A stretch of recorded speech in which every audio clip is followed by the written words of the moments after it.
في الصحافة والاستدلال على المشاكل.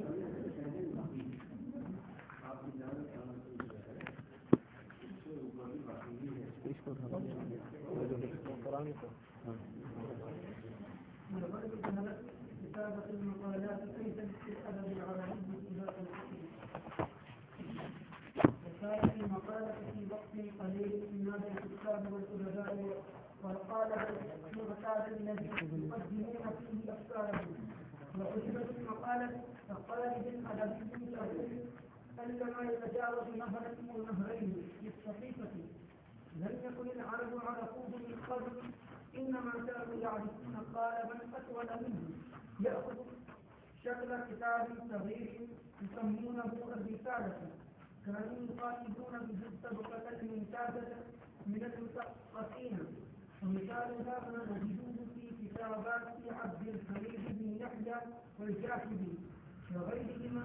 أما المقالة بهذا الطالب الأدبي الجديد فقد أنشأتها ضرورات الحياة العصرية والصحية يخاطب بها طبقات الأمة على اختلافها وهي لذلك لا تتعمد في التفسير ولا تلتمس الزخرفة اللفظية ويكون غرض الكاتب فيها أن يعرف بيانا يكون في نفسه من خواطر يكون مبعثها تجاربه الشخصية وبذلك تكون المقالة انعكاسا جانبا لكاتبها.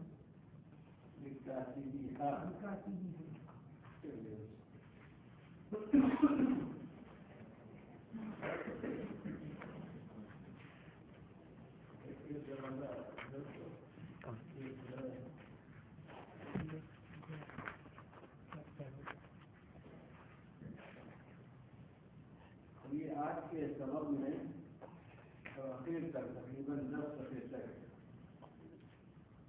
عہد جدید میں مغرب سے استقبال کے نتیجے میں عربی لٹریچر میں یا ادب عربی میں جو نئے اصناف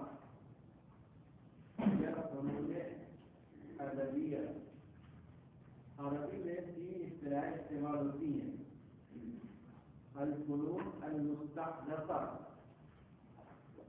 اور ایک الاصناف الادبیہ الجدیدہ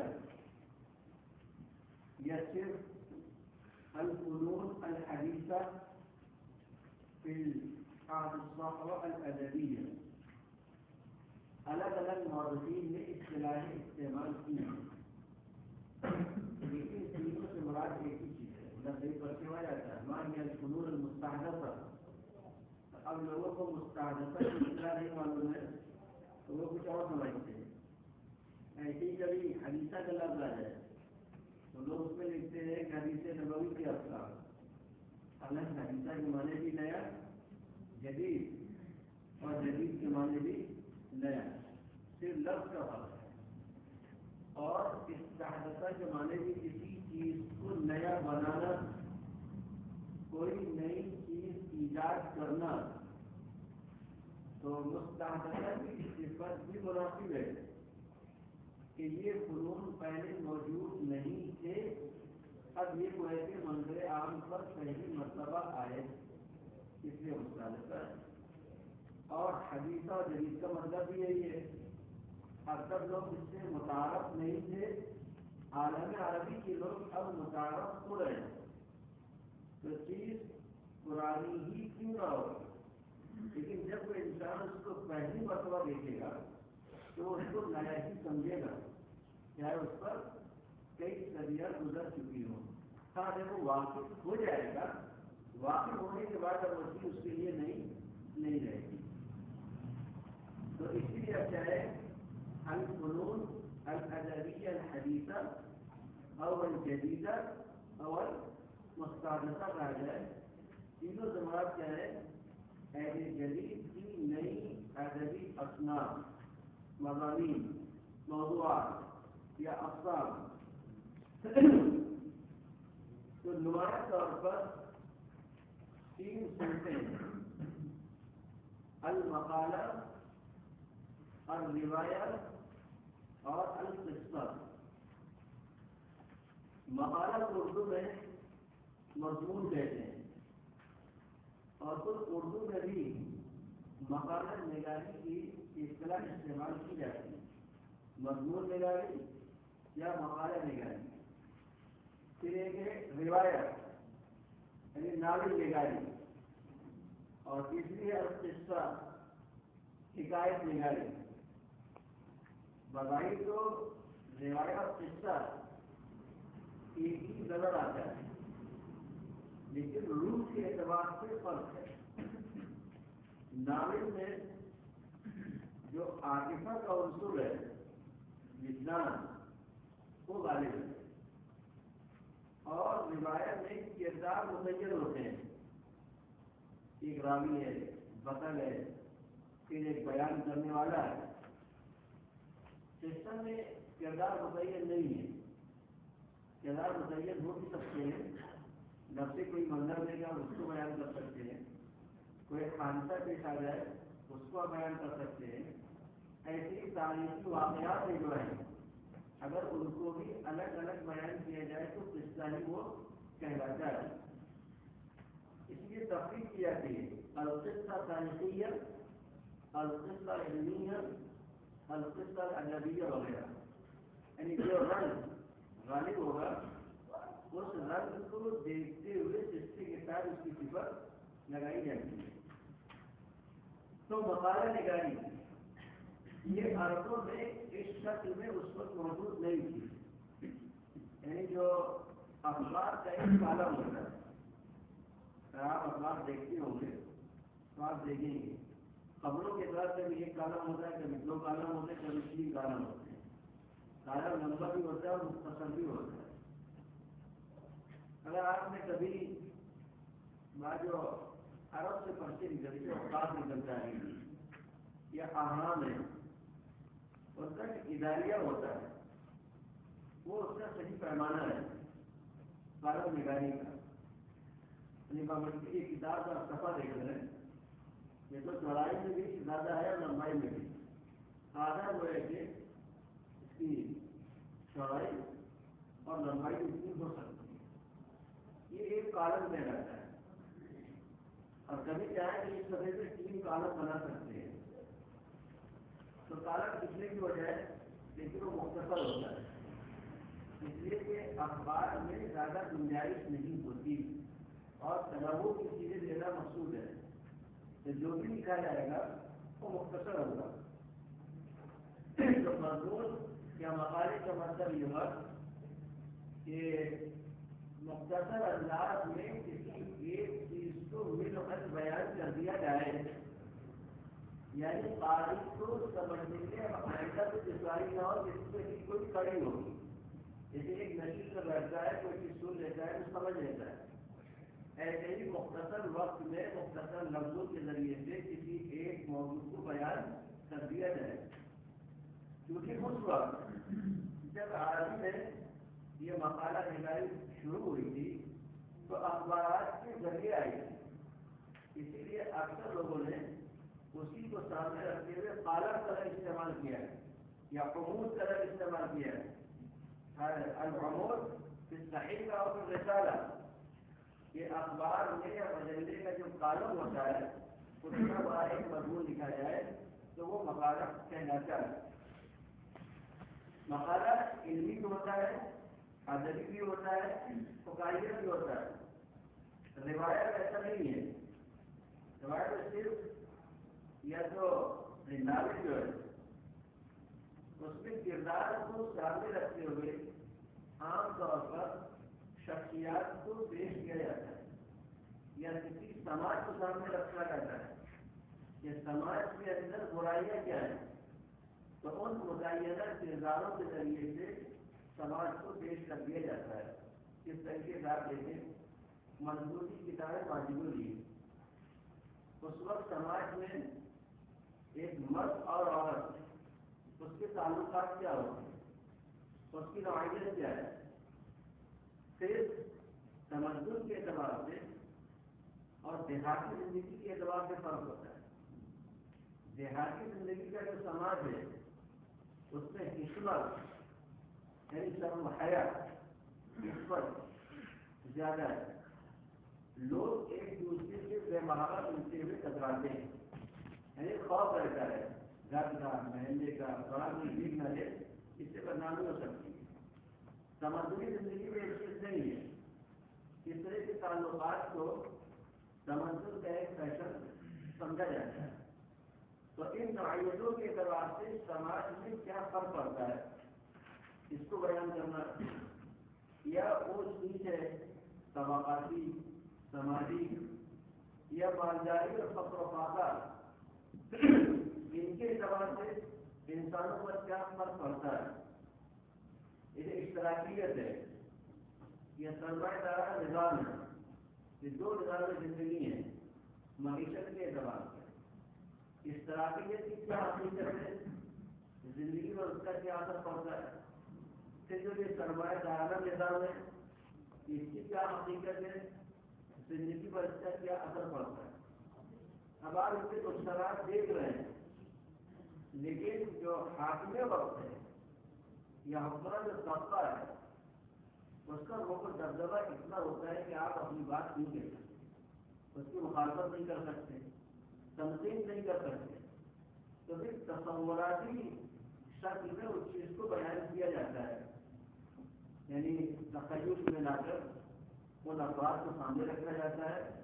پھر جو طبقہ سرمایہ دارانہ کا نظام کا حامی ہے اس کے حالات کیسے ہوتے ہیں، جو اس کی مخالفت کر رہے ہیں ان کے حالات کیا ہوتے ہیں، یا سماج کے دیگر طبقات پر ان کے کیا اثرات پڑتے ہیں. تو وہ اشارے اور کنارے میں یا کچھ متعینہ چیزوں کے نام لے کر ان کو بیان کر دیا جاتا ہے. بات پوری ہو جاتی ہے، بات سمجھ میں آ جاتی ہے سارے، لیکن کیونکہ حکومت وقت کا وہ نام نہیں دیتا ہے تو وہ آخر سے بڑھ جاتا ہے.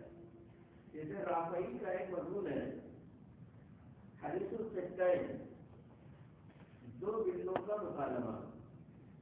اس میں بھی ایک بہت تگڑا موٹا اور تازہ بلا ہے اور ایک بہت دبلی نحیف اور پتلی بلی ہے.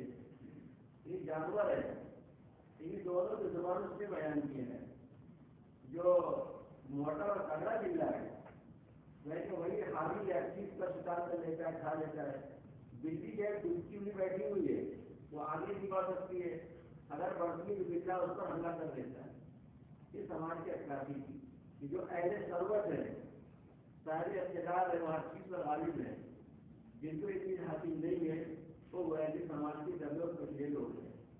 اب اگر وہ نام لے کے کہتا ہے کہ جواہر عبد الناصر ایسا کر رہا ہے، فلاں ایسا کرتا ہے، مسلمی ایسا کرتا ہے یا فلاں ایسا کرتا ہے، تو وہ کہتا اور نہیں چلا جاتا. جانور کی زبان استعمال کی ایک چھوٹے سے مضمون میں پورے نظام کے لیے بقیہ اجڑ گئی. قصے میں قصہ طویل بھی ہوتا ہے، جسے قصہ قصیدہ بھی کہلاتا ہے، اور مطلب قصہ ایک دو صفحے کا بھی ہو سکتا ہے اور 100-150 صفحے میں بھی جا سکتا ہے. اس کے بعد ایک چوتھی صنف بھی ہے ادب الرحلات، سفر نامے. تو سفر نامے پہلے بھی لکھے جاتے تھے، لیکن ادبی فنون میں اس کا شمار نہیں تھا یا بہت کم اس کا چلن تھا. یورپین کی اثرات کی وجہ سے، کیونکہ ان کے وہاں سفر کرنے والے زیادہ تھے اور سفر ناموں کے ذریعے سے قوموں کی تاریخ بیان کی گئی. لیکن اختلاف کے نتیجے میں لوگوں نے سفر کیے اور اپنے سفر ناموں میں مختلف تہذیبوں، قوموں اور ملکوں کے حالات کو پیش کیا ہے. ایک اور بھی نئی چیز ہے ادب الاطفال، بچوں کا ادب کہلاتا ہے. نیپولین کے حملے سے پہلے عالم عربی میں اس کا چلن بھی نہیں تھا.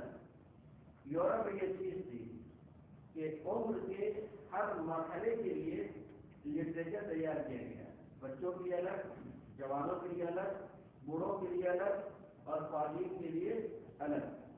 تو عربوں نے بھی اس کے تناظر میں یورپ میں ایک چیز اختیار کی گئی ہے اور ہر عمر کے لوگوں کے لیے مواد فراہم کیا جا سکتا ہے. اب لکھنے والا جس نظریے اور خیال کا ہوتا ہے وہ مواد فراہم کرتا ہے، لیکن ایک مفید چیز ہے اس لیے کہ بچہ اس لٹریچر کو نہیں سمجھ سکتا جو بڑی عمر والوں کے لیے. اور اگر کوئی بچوڑی کا ادب ہو، جو نوجوان ہیں، بڑی عمر کے لوگ ہیں، وہ بچوں کی چیزوں سے کوئی فائدہ اٹھا نہیں سکتے. تو اس بیداری کے نتیجے میں ادب الاسفار کی مثل وجود میں آئی. ایک چھوٹی سی نوع یہ جس کو ہم اسیرہ ذاتیہ کہتے ہیں، جس کو سوانحی ادب یا آپ بیتی کہہ سکتے ہیں. ان لوگوں نے خود اپنی زندگیاں لکھنا شروع کی. پہلے ایسا نہیں تھا. پہلے لوگ دوسروں کی زندگی لکھتے تھے. یورپ کی ایک رائج تھی کہ ہر شخص اپنے تعلق سے معلومات فراہم کر دیتا ہے. تو کبھی جو آپ بیتیاں ہیں یا سوال قمریہ ہیں، کوئی مفصل بہت زیادہ نہیں دیتا ہے، اور آپ یہ کبھی کبھی بہت شارٹ ہوتا ہے، صرف بنیادی معلومات دیتا ہے. آپ پیدا ہوا، اس کا نام کیا ہے، کس طرح میں پیدا ہوا، تعلیم کہاں حاصل کی، اس کے موضوع مناسب کیا تھے، اور اس نے کہاں کہا کہ اسفار کیا ہے. یہ کوئی ایک کلیدی معلومات ہے. اس کے بعد دوسرا لکھنے والا ان کو بنیاد بنا کر ایک مفصل تاریخ مرتب کر دیتا ہے. تو وہ کہ بیداری کی عہد میں نئے اصناف سامنے آئے جو اس سے پہلے موجود نہیں تھے. قصہ کے مقابلے میں، پہلی بات کہتے مقالہ کے مقابلے میں لوگ الرسائل اور مقامات کی مثال دی ہے کہ عربوں میں قصے کے لکھنے کا رواج تھا، لیکن حقیقت میں اس کا اس سے کوئی جوڑ نہیں ہے. مقامات کو آپ دیکھیں وہ مضمون کی شکل نہیں ہے کہ وہ کیا ہے، تخیل کے خاکے ہیں. ایک سماج کو الفاظ کے ذریعے سے پیش کرنے جاتا ہے. معلومات کا ہوتی ہے جو الفاظ کا ذخیرہ ہوتا ہے. رسائل میں متعین چیز ہے کہ انسان سے اپنے جو قلبی احساسات ہیں ان کی ترجمانی کر سکتا ہے. مضمون میں دونوں کی گنجائش ہے. تاثرات پیدا کرتے ہیں تو خاطر نویسی کہتے ہیں، اور جو علمی اور فکری، تہذیبی یا ثقافتی یا معاشی اور تاریخی ان احوال کو بیان کیا جا سکتا ہے. وبتعطيل الصحافة والاستدلال على النشاط الأدبي المعاصر بالغرب ظهرت كتابة المقالات أيضا في الأدب العربي في هذا العصر. المغرب کی موجودہ ادبی سرگرمیوں سے واقفیت اور ثقافت کے اثر سے عہد جدید میں عربی ادب کے اندر مقالہ نگاری کی صنف وجود میں آئی. یعنی اس سے واقف ہو کر عربی زبان میں بھی لوگوں نے اس صنف کو اختیار کیا. وصارت المقالہ في وقت قليل إمام الكتاب والأدباء. مختصر سے وقت میں مقالہ نگاری نے ادیبوں اور اہل قلم کے نزدیک بنیادی اہمیت حاصل کر لی. یہ بات تو کہتے ہیں انحصار کو. جو بھی ادیب سامنے آتا ہے یا صاحب قلم، تو وہ مقالہ نگاری کے راستے ہی سے اس نے ترقی کی ہے. والقالب المعتاد الذي يقدمون فيه افكارهم. اور یہ مقالہ نگاری وہ معمول کا قالب یعنی نہج، اسٹائل اور اسلوب بن گیا جس کے ذریعے سے ان ادیبوں نے یعنی اصحاب قلم اپنے افکار و خیالات کی ترجمانی کرتے ہیں، پیش کرتے ہیں. اشارہ کیا ہے تو بہت ترقی ہو گئی ہے. پڑھے لکھے بھی اپنے خیال کا اظہار کر رہے ہیں، کم پڑھے لکھے لوگ بھی، اور جو بالکل جوہلا ہے ان کو بھی من آتا ہے کٹ اور پیسٹ کر، تو بھی فوراً 5 منٹ کے اندر 8 صفحے کا مضمون لکھ دیتے ہیں. تو حقیقت میں اس کو آپ مضمون نگاری نہیں کہیں گے، سادہ کہہ سکتے ہیں. ابھی دیکھیے کسی کو موبائل بڑھتا ہے، یہ نیا آدمی کیا ابھی نہیں بن کر پا رہے. وعرفت المقالة كقالب أدبي صغير.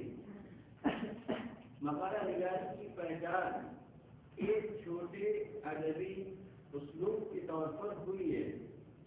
قلما يتجاوز نهرا او نهرين في الصحيفة، جو بہت ہی کم اخبار میں ایک نہر یا 2 نہر سے بڑا ہوتا ہے. بارے میں ہوتی ہے جیسے کالم کو دیکھیں گے اخبار میں 2 نہریں چل رہی تھی لگ لکھو عرب آرقو بالقرن نہیں ہوتا ہے لگائے کافی سامنے آتی ہے ایک دوسرے میں شادیاں ہوتی ہیں جو صاحب لغت کے دلجمان میں نہیں آیا ہوگا کہ یہ معنی ہو سکتے ہیں وہ معنی اس کو بیان کر دیتے ہیں لم یکن العرب آرقوه من قبل اس سے پہلے من قبل یعنی عہد جدید یعنی بیداری سے پہلے عربوں میں اس کا کوئی تعارف نہیں تھا عرب پہچانتے نہیں تھے یعنی اس کا چلن اور رواج نہیں تھا انما كانوا يعرفون قالبا اطول منه بلکہ عرب اس سے لمبے یا طویل قالب کو پہچانتے تھے جس کو اب رسالہ کہا جاتا ہے يأخذ شكل كتاب صغير يسمونه الرسالة اور یہ لمبا قالب یا اسلوب ایک چھوٹی کتاب کی شخص اختیار کر لیتا ہے جس کو الرسالہ کہتے ہیں اردو میں اسی کو پمفلیٹ یا کتابچہ کہتے ہیں جس کو نواقی لوگ کتا اور بچہ کہتے ہیں یہ بہت صحیح ہے ابھی اگر کتوں سے پڑھوا دیا جائے تو وہ کتا بچہ ہی پڑھیں گے اس کا زیادہ کب ہوتا ہے جب وہ 12 خانی کا امتحان دینے آتے ہیں اس سے تو عربی پڑھو تو نہیں پڑھتے اچھا اردو پڑھ لو تو بھی نہیں پڑھ پاتے ہیں جو کتاب کا مقدمہ لکھا رہتا ہے اس کو بھی جانے کیا کیا تلفظ ادا کرتے ہیں ابھی بھی ہونے والا ہے زندگی نمونے آئے کم سے کم معلوم کر دو کہاں جو خاطبون ابھی یہ احکامات اپنے ممکن اثر اس کے ذریعے سے یہ لوگ یعنی رسائل کے ذریعے سے کتابوں کے ذریعے سے جو تعلیم یافتہ ممتاز طبقہ ہوتا ہے اس کو مخاطب کرتے تھے جس لیے جائز کے ہمارے جائز نے خطوط کے ذریعے سے بہت سے علمی سماجی مسائل کو سمجھانے کی کوشش کی ہے اور اس کے خطوط عام طور پر 20 صفحے 15 صفحے بلکہ بعض خطوط کے 40 صفحات پر مشتمل ہے اور مثال ہوا نجد في كتابات عبد الحميد بن يحيى اس رسالے کی مثال ہمیں عبد الحمید بن یحییٰ جائز اور ان کے علاوہ رسائل بن عباس ابن عمری قاضی فاضل صابی سہیل بن ہارون ان لوگوں کے بعد اس کی مثالیں ہم کو ملتی ہیں کہ ان لوگوں نے ان طرح کے مسائل کو لکھ کر اہل علم کو سمجھانے کی کوشش کی ہے أما المقالة لهذا القالب الأدبي الجديد رقم مضمون یا مقالہ جسے ہم نئے ادبی اسلوب میں دیکھتے ہیں ایک صفحے میں 2 صفحے میں اس طریقے سے آپ دیکھیں النظرات ہیں عام طور پر کتاب کے 2 یا 3 صفحے کے اندر ان کا مضمون آ جاتا ہے اور جس موضوع کو بیان کرنا چاہتے ہیں اس موضوع کا حق بھی ادا ہو جاتا ہے فقد انشأتها ضرورات الحياة الأصلية والصحية اس مقالے کو نئی اور صحابہ کی زندگی کے تقاضوں نے یا ضروریات میں وجود بخشا تھا یعنی ہر چیز کا ایک اپنا انداز اور تقاضا ہوتا ہے کہ ہمیں اس نحو پہ کام کرنا ہے اس آج کا دور ہے آپ دیکھیں سوشل میڈیا کی تناظر میں جو یہ بلاگ ہے یا ٹویٹ جو کی جاتے ہیں ان کے الفاظ متعین ہوتے ہیں کہ آپ کا جملہ اپنے نفس سے زیادہ نہ ہو زیادہ ہوگا تو آگے بات نہیں کرتا مجھے کیا ہے اب زندگی اس طرح ترقی کر رہی ہے لوگوں کے بعد اتنا وقت اب نہیں ہوتا کہ لمبے لمبے تفصیلی مضامین کو پڑھا جائے اس کے بعد جو کتابیں لکھی جاتی ہیں جو ڈاکٹر کے مقالے لکھے جاتے ہیں اس میں خاتمہ مست ہے کیا 1000 صفحات میں لکھا ہے کون پڑھے گا آپ نے پوری کتاب میں کیا کہا ہے وہ خاتمے کے طور پر کہلاتا ہے اور اس لیے ضروری ہوتا ہے کہ بہت زیادہ ہے 500 یا 1000 لفظ سے زیادہ نہ ہو. اب اس نے کتاب لکھی ہے 1000 صفحات میں، اس کو سمیٹنا ہوتا ہے کہ ہمیں 500 سے لے کر 1000 ورڈ کے اندر اس کو بیان کرنا ہے. اس لیے اس کو چیک کرنا ہے، چیک کرنے والا آپ کی پوری کتاب نہیں پڑھے. یہ زمانے کی ضرورت ہے کہ آپ مختصر انداز میں کم سے کم لفظ میں اپنی بات کہیں تو سنی جا سکتی ہے.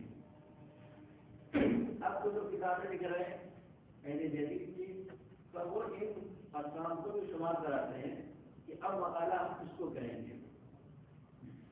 يقرر فيها طبقات الأمة على اختلافها. مقالے کے ذریعے سے امت قوم کے مختلف طبقوں کو مخاطب کیا جاتا ہے. یعنی اگر آپ کا ارادہ یہ ہے کہ ہمیں اہل علم کو مخاطب کرنا ہے تو پھر آپ کا انداز دوسرا ہوگا. اگر آپ یہ چاہتے ہیں کہ ہم کسی خاص طبقے کو، کسانوں کو یا جو زیارت کرنے والے ان کو مخاطب کرنا ہے، یہ جو گاؤں کے سطح کے رہنے والے لوگ ہیں ان کے لیے لکھنا ہے، تو پھر آپ کو زبان آسان استعمال کرنی پڑے گی. اس طریقے سے مولانا اشرف علی تھانوی نے اپنے عہد میں ان کے سامنے زیادہ عوام کا طبقہ ہے، اس لیے ان کو سمجھانے کے لیے اسی انداز میں کتابیں لکھی گئی ہیں. اور جو اہل علم کی کتابیں لکھی جاتی ہیں خالص علمی اور اصطلاحی انداز میں وہ کو لکھا جاتا ہے. اسی لیے ضرورت پڑتی ہے جب جلسہ ہوتا ہے، عام جلسہ ہو تو اس میں ہر قسم کے لوگ ہوتے ہیں. یعنی امت کا کریم طبقہ بھی ہوگا پڑھتا ہے علم میں، اور وہ لوگ بھی ہوتے جو تبلیغ فروش ہیں، ایسا چلانے والے لوگ ہیں. اب اگر آپ نے ان کے سامنے بہت عالمانہ تقریر کی تو ایک طبقے کو فائدہ تو ہوگا، لیکن آپ نے جو باتیں کہیں گے ان باتوں کو کچھ کا وہ کچھ مطلب اور سمجھے گا. جب وہ پیغام لے کر جائے گا تو پھر بات بیان سے کام کرے گا. اس طریقے سے اس وقت ایک مسئلہ چل رہا ہے، نکل رہا ہے کہ ہم لوگ جہاں پر بیٹھے ہوئے ہیں پڑھ رہے ہیں یہ سنت نبوی سے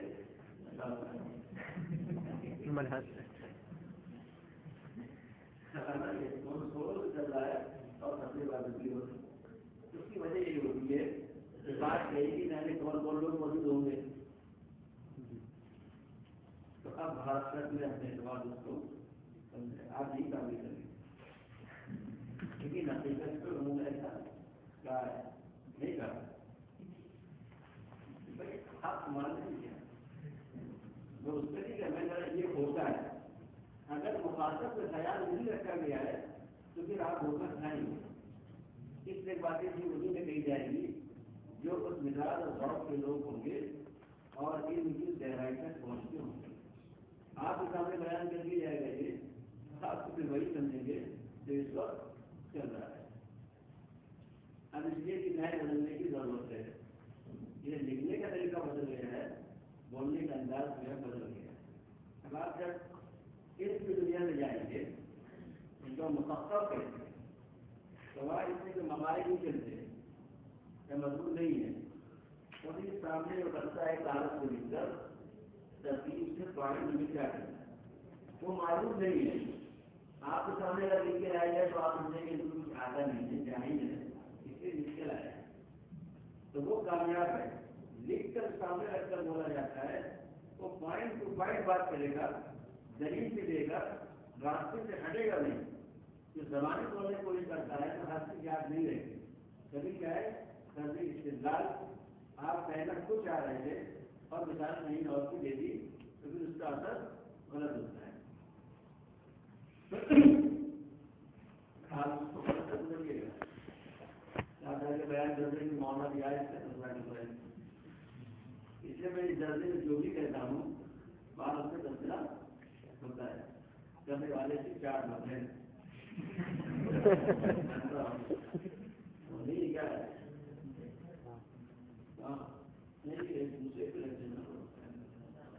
ڈاکٹر امین آدھی آتے کام نہیں آتے کیوں بات ہوتی ہے ایسا بات والے کہاں ہوتی ہے. آپ کیا کرو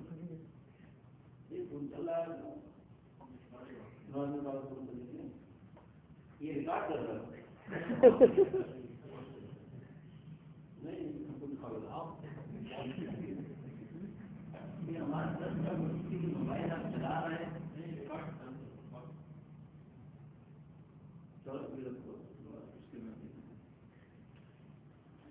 تو یقال وہ بیا طبقات الامہ علی اختلاف اس کے ذریعے سے امت کے طبقات کو ان کے اختلاف کے باوجود اردو میں کہیں گے امت کے مختلف طبقوں کو مخاطب کیا جاتا ہے.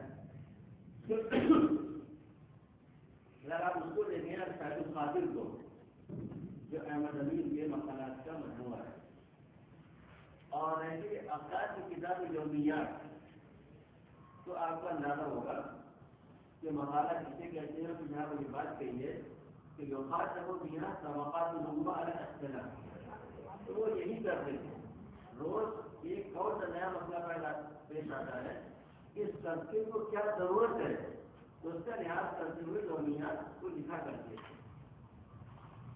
وَلِذَلِكَ لَا تَتَعَمَّقْ فِي التَّفْصِيلِ اسی وجہ سے مضمون میں فکر کی گہرائی نہیں ہوتی اس لیے کہ آپ مختصر سے جملوں میں صفحات میں کسی فکرے کو پیش نہیں کر سکتے. فکر کو پیش کرنے کے لیے پورا تاریخی خلفیہ پھر آپ کیا کہنا چاہتے ہیں اس کے دلائل اور اس میں شکوک کے مضان کیا کیا ہو سکتے ہیں لوگ کس طرح سے اعتراض کر سکتے ہیں ان سب کو پہلے ہی سے اشارہ نہیں کر کے ایک ایک کا جواب دینا ہوتا ہے. یہ چھوٹے سے مضمون میں ناممکن ہے. ولا تلزم الزخرف اللفظی اور نہ اس میں لفظی ملمہ سازی کی ضرورت ہوتی ہے بلکہ ٹیکسٹائل جو الفاظ ہیں جو بات کہنا چاہتے ہیں اس لفظ کے لیے کون سا لفظ بنایا گیا ہے وہی لفظ آپ استعمال کریں. ويكون غرض الكاتب فيها أن يعرض لنا ما يدل بنفسه. مقالہ لکھنے والے کا مقصد یہ ہوتا ہے کہ وہ ہمارے سامنے ان باتوں کو پیش کرے ما يدل بنفسه جو اس کے دل میں گردش کر رہا ہے. کیا ہے من خواطر خیالات افکار یا احساسات میں سے کہ یکون مبعثها یا مبعثها تجانبه الشکیہ جن خیالات یا احساسات کا محرک اس کے اپنے ذاتی تجربات ہوتے ہیں. یعنی کوئی مسئلہ دیکھتا ہے پیش آیا ہے اب اپنی ماضی کی زندگی کو دیکھتا ہے یا طویل زندگی میں کبھی ایسا مسئلہ پیش آیا تھا اس کو کیا لکھا گیا تھا تو اب اس مسئلے کو حل کیا جا سکتا ہے. اگر وہ تاریخ واقع کرتا ہے اس کے اپنے تجربات ہیں تو اپنے تجربے کو پیش کرتا ہے کہ فلاں عہد میں یا فلاں قوم میں اس طرح کی صورتحال پیش آئی تھی آج پھر اس کو اس طریقے سے حل کیا جا سکتا ہے. وبذلك تكون المقالة انعكاسا وجدانيا للكاتبية. اس اعتبار سے مضمون یا مقالہ لکھنے والے کا وجدانی تعصب یا اس کے احساسات کا عکاس ہوتا ہے. لکھنے والے کا اپنا خیال کیا ہے کس سوچ کا ہے کس فکر کا ہے اس کا مبلغ علم کیا ہے اس مضمون کو پڑھ کر اس کی شخصیت کا اندازہ لگایا جا سکتا ہے. القصہ اور وہاں بکافی النشاط الادبی الجدید فن القصہ والمسرحیہ ایضا نئی ادبی سرگرمیوں کے نتیجے میں قصہ نگاری اور ڈرامہ نگاری کی وجود میں آئی. ڈرامہ بھی پہلے نہیں تھا یعنی ایسی تجزیے کی صنف ہے اور اسی سے ترقی کرتے ہوئے پھر تھیٹر اور فلم کا تصور آیا ہے. ولم يكن الا العرب بهذا الشرط عربوں میں یہ چیز یعنی قصہ نگاری اور ڈرامہ نگاری اس شکل میں موجود نہیں تھی بلکہ پہلے مقامات بیان کرتے تھے یا ایسا بات بیٹھ کر ماضی قوموں کے واقعات جس کو ہم اسماء یا اساطیر کے لفظ سے تعبیر کرتے ہیں. وإنما كان بقصورهم القصة قصص شعبي غیر قصیر بلکہ عربوں کے قرون وسطیٰ میں یعنی خود ابتدائی عہد اسلام میں بھی عہد عباسی اور پھر مملوکی جو عہد ہے، ان میں جو قصے تھے وہ عوامی تھے، خواص کے لیے یا ان میں موضوعات پر نہیں، غیر تفصیل یعنی بیان کے اعتبار سے ان میں کوئی فصاحت نہیں بلکہ تاخیر اور پیچیدگی پائی جاتی تھی، اور مقصوات وسیع وسیع الحمد اليوم یہ اس کے علاوہ سادہ انداز میں چھوٹے چھوٹے قصوں کے مجموعے تھے، اس انداز سے ہٹ کر جو انداز آج پایا جاتا ہے، یعنی کوئی متعینہ نہج اور اسلوب نہیں تھا، بیان کرنے والا لکھنے والا اپنے طور پر جس چیز کو چاہتا مؤثر انداز میں پیش کرنے کی کوشش کرتا، لیکن اس کے جو شکلیں متعین ہو، تمہید کے طور پر، عرض کے طور پر، خاتمے کے طور پر، ایک کردار متعین کیے جائیں الگ الگ موضوعات کے اعتبار سے، یہ شکلیں پہلے نہیں تھیں۔ یا مقامات کو دیکھیں، تمام مقامات میں ایک ہی راوی ملتا ہے اور ایک ہی کا بطل جس کو مفتی کہا جاتا ہے، ہر جگہ وہی نظر آپ کو آئے گا۔ وہ اہم ممتاز بھی القصہ اليوم و امن، لیکن آج کی قصہ نگاری جو ماضی سے ممتاز ہے، اس میں دو چیزیں ہیں یا دو عنصر ہیں، عنصر الفنی، ایک تو فنی اعتبار سے نیا پن پیدا کرنا، بلکہ اس کے اصول متعین ہوتے ہیں کہ ہمیں ان چیزوں کا خیال رکھنا ہے، جب ان کا خیال رکھا جائے گا تو وہ چیز اس معیار پر پوری اترے گی۔ وَإِسْتِجَابَتُهَا لِوَاقِعِ الْحَيَاةِ، اور پھر جو قصہ یا ڈرامہ پیش کیا جائے وہ کیا ہے؟ حقیقی زندگی کی ترجمانی کرنے والا، اپیل کرتا، یعنی موجودہ حالات میں جو مسائل و حالات ہیں آپ اسٹیج کے ذریعے سے ان کو پیش کریں، ایسا یہ مخاطب آج کے لوگوں کر رہے ہیں، اور آپ کوئی چیز نیا مسئلہ جو کئی صدیوں کا پہلے کا، اگر ایسی باتیں آپ لکھیں گے یا اس کو ڈرامہ کریں گے تو اسے آج کے حالات میں کوئی فائدہ نہیں ہوگا۔ اس لیے ضروری ہے کہ جو وقت کے تقاضے ہیں ان کو ہی پیش کیا جائے۔ اب کبھی کبھی اس میں غلط بھی بنتا ہے اگر لکھنے والا صحیح نہیں ہے، اس طریقے سے توفیق نسیم کے وہاں ہوا کہ نجیب محفوظ، اس کے بہت سے قصے ہیں، ایک کتاب ہے اولاد حافظین، ہمارے بہنجے کے بچے، کچھ سے بچی ہے جیسے اصلی بہنجے کے بچے، تو انہوں نے مصر کو رکھا ہے، جو ادب کے فارغین ہیں ان کی زندگی کیا ہے، تو ظاہر سی بات ہے اس کے اندر جو نفس ہے یا یہاں جو نفس ہے وہ ادارے کا ذمہ داروں کا نفس نہیں ہے، اس کے ذاتی نفس ہوگا۔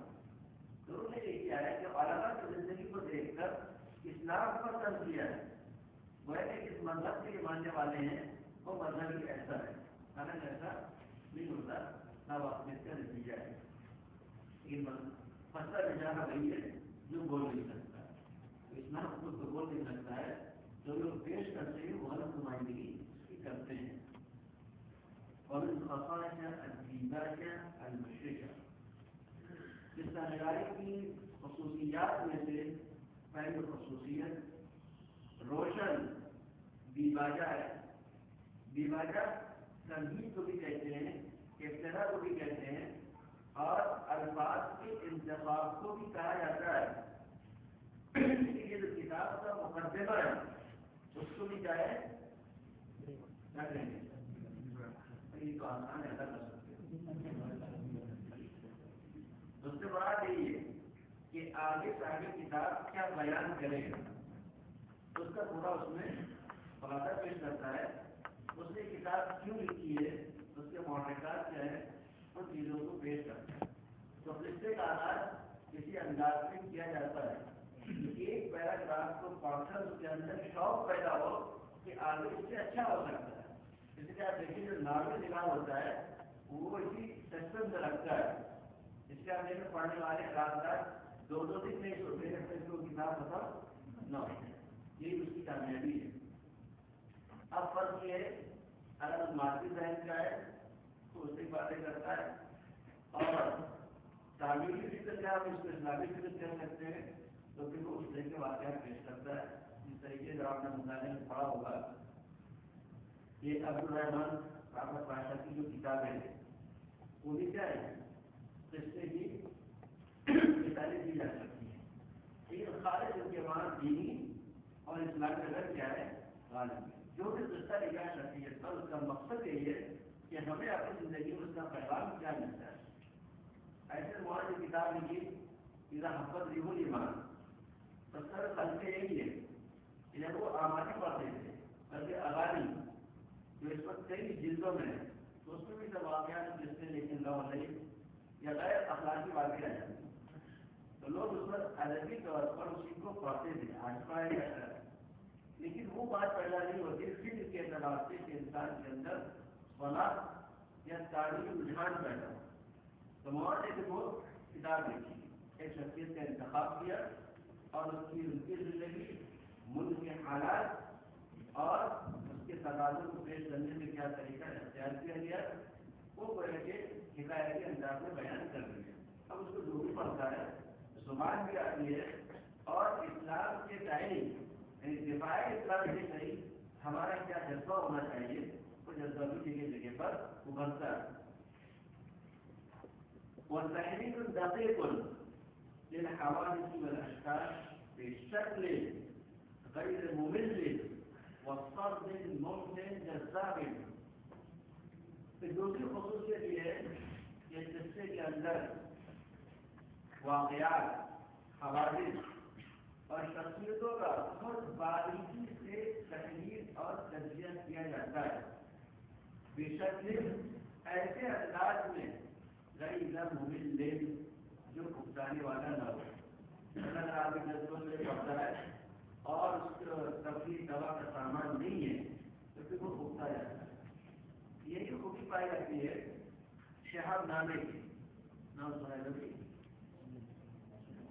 حالانکہ 700 صفحات میں ادبی شاہکار ہے. انہوں نے حوادث حالات اور جو اشخاص ہیں سوچنے کا طریقہ لوگ ایک دوسرے کے تعلق سے کیا نظریہ رکھتے ہیں تو ان نفسیات کو اس نے پیش کیا ہے. انداز اس کا کیا ہے حکایتی ہے. جب آپ اس کو پڑھنا شروع کریں گے تو جب تک کتاب نہیں ہو جائے گی آپ اس کو بھی نہیں چھوڑیں گے. کیوں اس کا اسلوب ہی ایسا ہے. اب کسی کے بارے میں لکھتے ہیں کہ یہ بڑے قیمت کرتا ہے یا بدگمانی کرتا ہے لوگوں سے. کیوں کرتا ہے اس کی نفسیات کا تجزیہ کرتے ہیں تو پڑھنے والے کو فائدہ ہوتا ہے کہ جس کے اندر کے اوصاف ہوں گے یہ اوصاف پیدا اس وجہ سے ہوں گے اور جب پیدا ہو جائیں گے تو وہ سے بدگمانی ہوگا. جو اپنے بارے میں لکھا ہے جو سب پاکستان میں اور کشمیر کے علاقے میں جو کچھ بھی ہوتا تھا یہ کہا جاتا تھا کہ شہاب نے کیا ہوگا اور آسان ہو گیا تھا. یعنی جو مجرمین تھے وہ بھی کام کرنے کے بعد ان کی طرف ہی منسوخ کر دیتے تھے. وہ خوش ہوتے تھے کہ چلو ایک واقعہ ان کی طرف اور منسوخ ہو گیا اب تحقیق کرنے کی ضرورت نہیں ہے. وقت مفتے سر کیسے بیان کرنا اور ایسے انداز سے بیان کیا جائے ممتعن جو نفس کو اس کی لذت فراہم کرنے والا جذاب منکشف اور دل آویز ہو کہ آپ پڑھیں تو آپ کا میدان اس کی طرف ہوتا چلا جائے. ایک مشہور نام نکال ہے اردو میں کیا نام ہے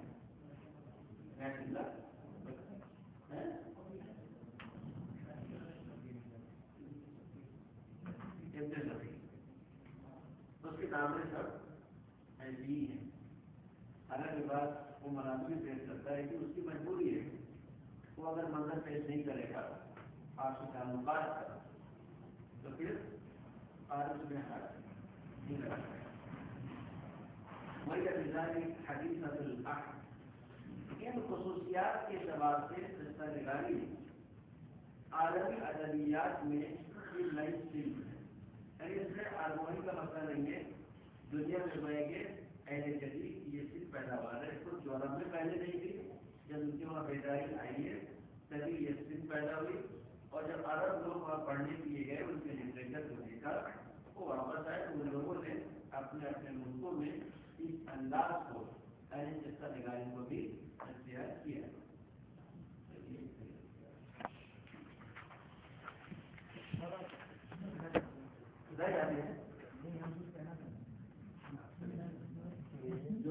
کہے گا کتاب کے تعلق سے کہے گا کوئی عام بات کہنی ہو تو درجے کی بات ہے اس موضوع کے تعلق سے